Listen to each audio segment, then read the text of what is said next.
رياض الصالحين.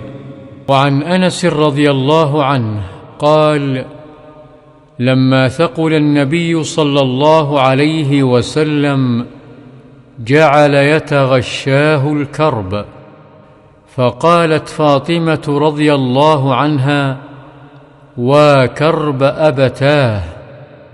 فقال: ليس على أبيك كرب بعد اليوم.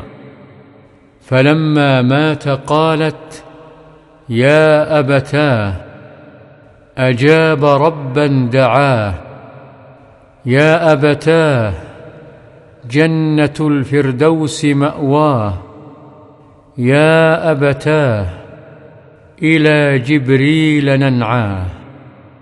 فلما دفن قالت فاطمة رضي الله عنها: أطابت أنفسكم أن تحثوا على رسول الله صلى الله عليه وسلم التراب. رواه البخاري.